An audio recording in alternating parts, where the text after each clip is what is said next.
Bonjour à tous, nous sommes le dimanche 29 juin. C'est la fête de Saint-Pierre et Saint-Paul, les deux colonnes de l'Église.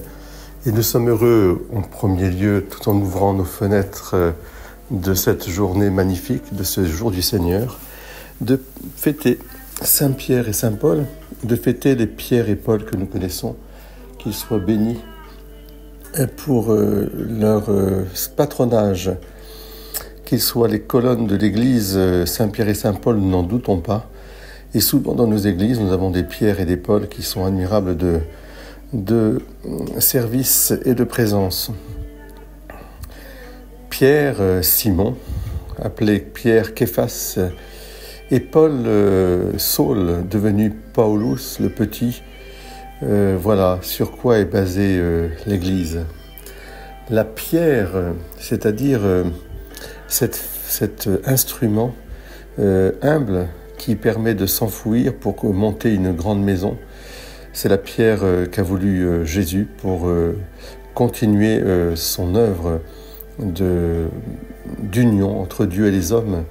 Lui qui l'avait réalisé par l'incarnation, c'est-à-dire par l'humilité de Dieu descendant jusqu'à nous et l'élévation de la nature humaine toute pauvre et humble vers cette communion à Dieu.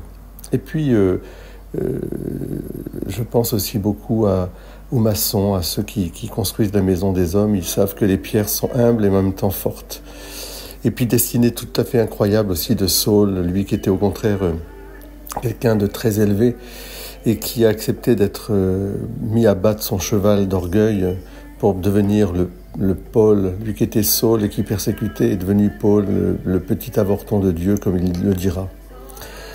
Hommes déterminés tous les deux, déterminés par la rencontre avec le Seigneur, qui a chassé d'eux toute crainte, toute peur, tout retour en arrière, pour se mettre au service de l'Évangile, de la bonne nouvelle du salut.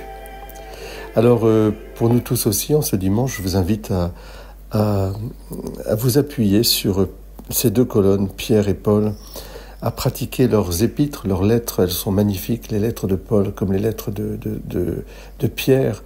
Pierre en a écrit 3, et puis Saint Paul en a écrit aussi de magnifiques, beaucoup, pour fonder les églises partout. Cette foi de nos pères, eh bien, nous avons à la magnifier. Elle est notre histoire, elle est notre tradition, elle est notre honneur aussi. Elle est notre fierté. Alors, bonne fête à vous tous, bon dimanche à vous tous. Soyons nous aussi comme des petites pierres humbles et considérons-nous toujours petits, mais grands par l'amour de Dieu qui a été répandu dans nos cœurs et qui nous fait dire « Abba Père » et « Jésus-Christ, Fils de Dieu Sauveur ». Qu'à eux soit la gloire, la puissance et l'honneur dans la joie de l'Esprit Saint pour les siècles des siècles. Amen.